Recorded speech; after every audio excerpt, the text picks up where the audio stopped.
पुराने समय की बात है जब जमींदार हुआ करते थे। गांव में एक ऐसा ही बड़ा पैसा वाला इंसान था। करोड़ीलाल उसके पास न सिर्फ उसके गांव के बल्कि आसपास के गांव के लोगों ने भी कर्ज ले रखा था। उसका काम था कर्ज देना और ब्याज वसूल करना। ना दे पाने कुछ भी सामान गिरवी रखना या ले लेना। उसका मानना था कि वो सबके काम ही आ रहा है। उसका बेटा बल्कि उसके विपरीत था। एक ही बेटा बड़ी मन्नतों से हुआ था। बाप को चिंता थी कि यह आने वाले दिनों में ना जाने क्या करेगा। अब वो कहते हैं ना कि अगर आपको इस तरह का कोई काम करना है तो सख्त होना पड़ेगा। सख्त से मतलब बेदिल, ना किसी की मजबूरी देखो ना किसी के आंसू। बेटा ऐसा नहीं था, वो नर्म दिल इंसान था। एक सुबह करोड़ीलाल ने यह फैसला लिया कि अब धीरे धीरे बेटे को भी अपने धंधे के गुर सिखाने होंगे।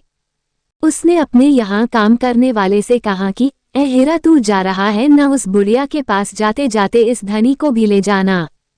मैंने इसका नाम धनी रखा है, लेकिन नाम रखने से ही कोई धनी नहीं बन जाता। इसे कुछ सिखा और तू बाहर दूर रहना, इसे ही जाने देने और वसूली करने देना। हीरा उसे लेकर गया। ज्यादा दूर नहीं था, लेकिन करीब 1 घंटा लगा उन्हें वहां जाने में। हीरा ने जैसे कि सेठ ने कहा वैसा ही किया। धनी को दूर से उस बुढ़िया का पता ठिकाना बता दिया। धनी जब उस स्थान पर गया तो उसने देखा कि एक छोटी सी कुटिया है, बहुत ही जर्जा हालत में। उसने मन ही मन विचार किया कि यहाँ से क्या वसूली करना है। उसने द्वार पर जाकर टूटे दरवाजे को खटखटाया।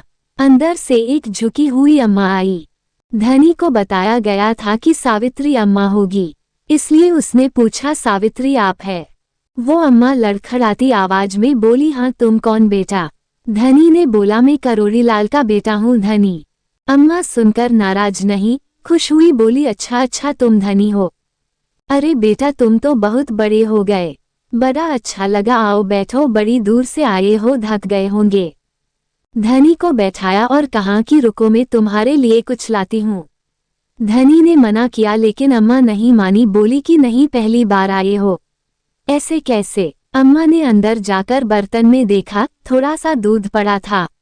उसने वही गर्म किया। इस दौरान वो धनी से बात करती रही। अम्मा ने बर्तन से गिलास में दूध निकाला।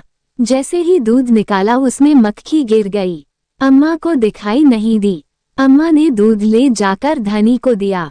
धनी ने गिलास हाथ में लिया, देखा तो उसमें मक्खी थी। धनी ने बोला, अम्मा इसमें तो मक्खी गिर गई। धनी की ये बोलने अम्मा ने देखा और कहा कि बेटा इस उम्र में दिखाई नहीं देता, तुम रुको, अभी मैं दूसरा लाती हूँ।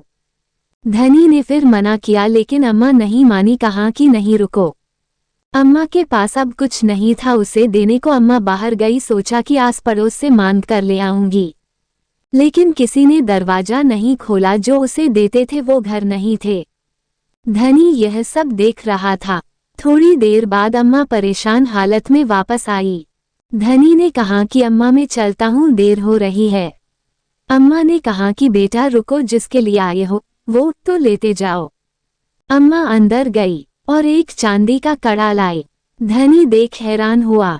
अम्मा ने कहा कि बेटा बस यही है मेरे पास, पिताजी से कहना कि अम्मा इतना ही दे सकती है, मेरे बेटे की आखिरी निशानी है। लेकिन अब वही चला गया तो इसका क्या करूंगी? वैसे भी अब मैं कितना दिन जीऊंगी, तुम्हारे कुछ काम आ जाएगा। उसने कर्ज लिया था कि चलो कुछ अच्छी खेती हो जाएगी, लेकिन क्या पता था कि भगवान को कुछ और ही मंजूर था। सारा पैसा उसके इलाज में गया और वो भी नहीं बचा। तुम्हारे पिता ने मदद की, मैं उन्हें निराश नहीं करूंगी। जब भी कोई आता है मैं कुछ ना कुछ देती हूँ। अब तुम आए तो अपना सा कुछ लगा, इसे ले लूं। धनी कुछ देर सोचता रहा, उसकी आंखों से आंसू आ गए।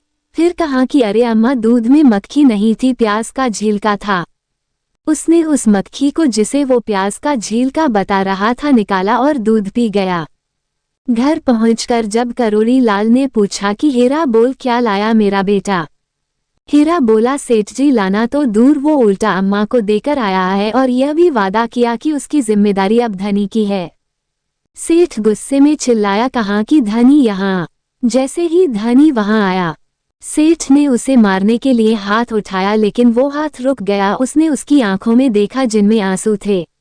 आंसू भरी आंखों से वो अपने बाप की आंखों में देखे जा रहा था। बाप के अंदर भी उस वक्त कुछ बदल गया। करोड़ीलाल सच में धनी था क्योंकि उसने धनी जैसा बेटा पाया। मेरे प्यारे दोस्तों, आप लोगों को हमारी यह वीडियो कैसी लगी प्लीज़ हमें कमेंट सेक्शन में ज़रूर बताना और हमारी वीडियो को लाइक करना। हमारी यह कहानियाँ आपका मनोरंजन करने के साथ आपको दिशा भी देंगी। तो बने रहिए हमारे साथ और हमारे प्रयास को सफल बनाएं।